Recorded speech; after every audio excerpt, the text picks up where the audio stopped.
Rob McElhenney, welcome to Bullseye. Thank you for having me. So I want to start. I want to introduce the audience to your Mythic Quest character a little bit, and I think the best way to do that is to start by talking about his facial hair and fashion choices. I would love to hear about the character in terms of his crazy goatee and dozens of rings. What does that say about this guy? I'm not sure what it says. I just noticed that as in doing my research of a lot of the creative directors in the industry, they had a very common look. There was a lot of big, thick, bushy beards and a lot of jewelry. So I thought, well, that'd be fun. I'm always fascinated with the people that wear multiple rings on each hand.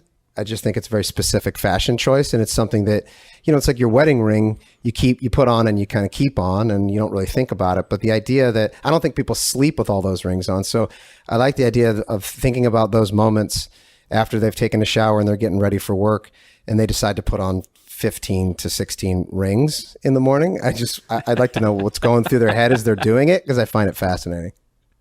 Yeah, talk about the people you researched to prepare for this role.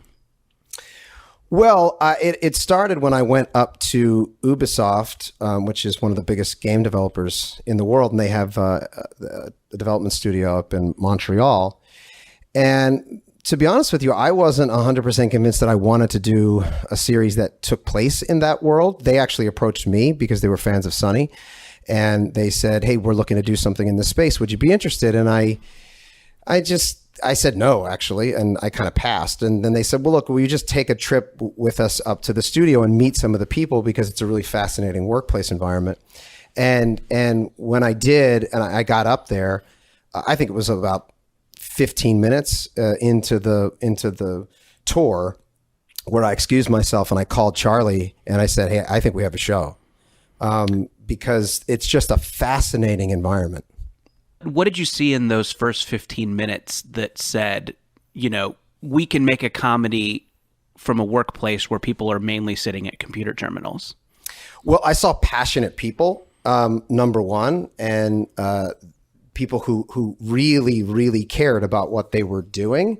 And that's always a fun starting place, because that allows for conflict, especially since everybody is there for the same goal. They have a common goal, which is to make a game, a very specific game, and therefore they have a love of games. So everybody that's there has so much in common, insofar as they love video games, they love this particular game. This is the game that they're all working on. However, everybody has a different role. And there's so many different departments. It's not unlike our industry, where you have multiple departments coming together for under the same banner for the same common goal. Yet everybody has different ideas of how to achieve those goals, and nobody's right and everybody's right. And especially if you have talented, driven people, you're going to have lots of opinions, and the clash of those opinions is where you get the best work, and it's also where you get the conflict that drives the comedy.